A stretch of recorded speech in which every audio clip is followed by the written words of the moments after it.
Bem-vindo a mais um episódio do podcast Casa Vida Prática. Você pode assistir a gente no YouTube ou acompanhar nas plataformas de áudio. Isso mesmo.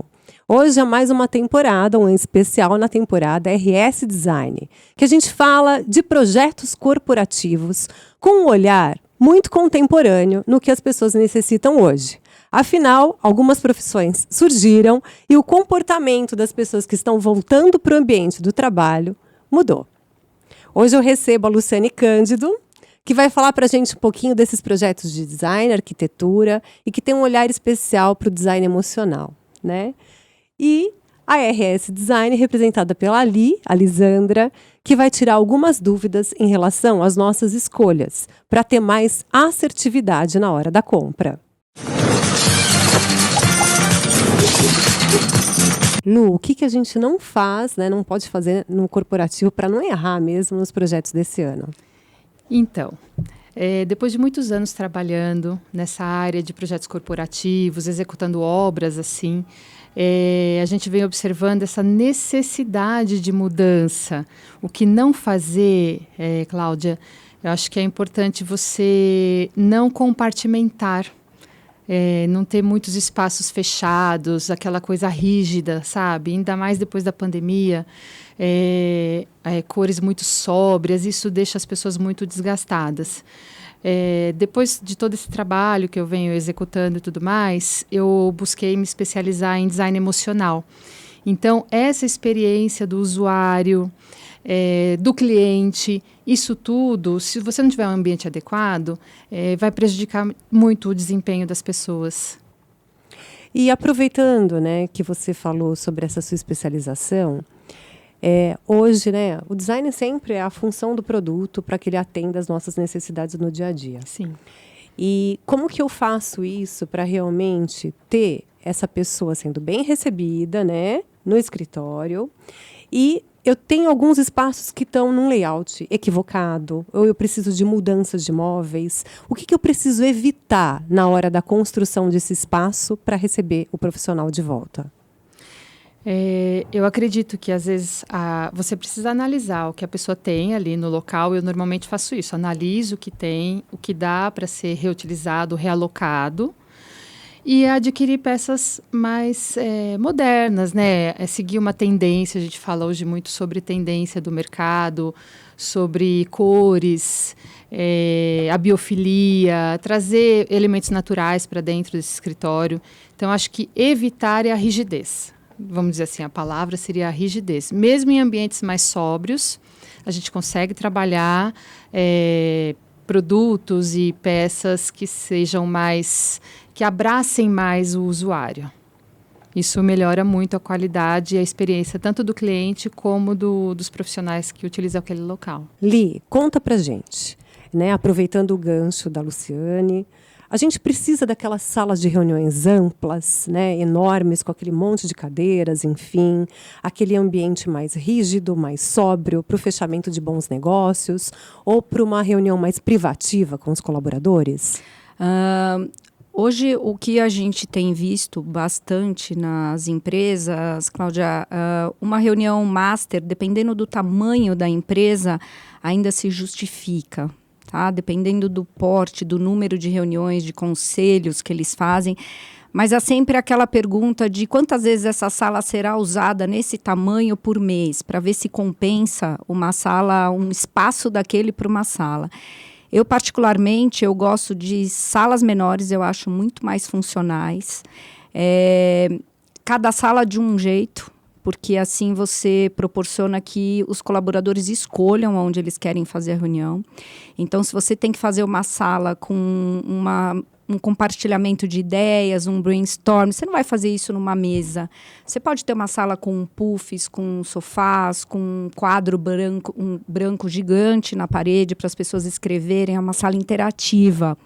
Uma sala de videoconferência já tem outras necessidades, inclusive acústicas. Então, assim, uma sala para uma gravação de um podcast, outra necessidade.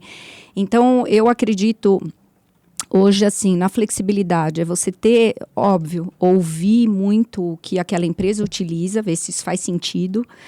E se fizer, ter salas de diferentes tamanhos. E então, às vezes, no tamanho de uma sala de reunião grandes, nós utilizamos para 30 pessoas. Monta a sala para 10, 15 pessoas e coloca puffs e sofás nas paredes que quando tiver uma reunião para 30 pessoas, uma vez por mês, a cada 2 meses, isso pode ser conectado à mesa. Então, assim, eu acho que essa flexibilidade hoje é a palavra da vez para os escritórios. Em cima do que a Ali falou, Lu, eu queria que você falasse um pouquinho disso. A gente tem, né, tem lá salas amplas de reuniões, espaços ociosos, como aproveitar esses espaços e também como ganhar mais espaço quando o escritório agora está mais enxuto. Então, eu acredito muito nos espaços multiuso. Ter um espaço engessado, eu sempre penso assim, vou construir um escritório, quanto custa um metro quadrado? Esse metro quadrado tem que dar retorno. O objetivo do cliente é a lucratividade do escritório, enfim, da empresa, né? O objetivo é esse. Se ele tiver metro quadrado ocioso, parado, não faz sentido. Então, eu penso muito em, por exemplo, refeitórios, áreas de convivência, onde a pessoa também pode sentar, se concentrar, tem espaços definidos, tem rede, hoje em dia o Wi-Fi, tem como conectar os computadores, e dali ela trabalhar dali, usou para a hora da refeição, recolheu tudo, pode usar. Às vezes uma pessoa quer conversar com só um colega, não quer ser uma reunião oficial. Então, esses espaços eu acho que eles podem ser aproveitados assim, de diversas formas. Acredito muito nessa flexibilidade. Ótimo. E como deixar que o barulho, né, nesses casos, né, que a gente começa a criar movimentos na empresa toda durante o dia, como eu posso fazer com que esse barulho não atrapalhe as outras reuniões paralelas? Sim, isso é uma questão muito sensível que as pessoas têm muita dificuldade em entender, que é o tratamento acústico. Tanto o tratamento acústico, como a gente pode ver aqui nessa sala que a gente está hoje, né, das paredes com material específico, como também o uso de tapetes, carpetes. As pessoas têm muito preconceito com carpete, mas o carpete, para a empresa, ele tem uma função, ele tem uma facilidade de manutenção. Hoje tem uma tecnologia diferenciada. Estofados, né, cortinas. Tudo que causar ali, melhorar essa acústica, vai contribuir para a diminuição do ruído. E como que eu posso deixar, você falou, né, a acústica é um conforto. Isso. Como eu posso deixar esses espaços também mais confortáveis e menos frios, né? Que assim, a gente tinha antes o estigma dos escritórios serem frios, lugares que a gente não queria ficar muito tempo, né? Como que eu faço para evitar essa frieza hoje em dia? Eu acho que a gente pode contar com design biofílico. Ele é extremamente importante, muitas empresas estão adotando. Você trazer a natureza para dentro, né? Que é o significado da palavra, né? Biofilia é amor à vida, é amor à natureza. Você observar mais isso. Materiais como madeira, sabe? Tons amadeirados. Uso de fibras naturais, quando dá, né? Claro, se for um ambiente asséptico, não é o caso, mas para um escritório corporativo, assim, uma coisa mais corporativa, acho que isso ajuda bastante, até no desempenho do funcionário, a pessoa trabalha mais feliz. Li, como, né, que eu tenho, uma gama de produtos imensa, então eu queria que você me auxiliasse, né, até na escolha. Como eu trago mais a biofilia para dentro do meu projeto corporativo e também o uso, né, desses materiais que confortam, né, que imitam pedras naturais, madeira, enfim, conta um pouquinho para a gente. Hoje, dentro de um projeto, nós temos já várias opções, né, de mobiliários. Eu sempre acredito que aí nós temos 2 vertentes, né, uma da flexibilidade. Então, eu sempre tenho que pensar nisso, num projeto. Então, nesses casos, a gente acaba utilizando as mesas mais retas, que aí ficariam ao contrário disso. Porém, existe uma linha muito ampla na parte de puffs, estofamentos, tipos de tecidos, coisas que causam mais aconchego, que você pode trabalhar junto com isso. Tá? Então, hoje, todas as áreas de descompressões das empresas, as áreas de copas, todas essas a gente consegue trabalhar com objetos com formas mais orgânicas.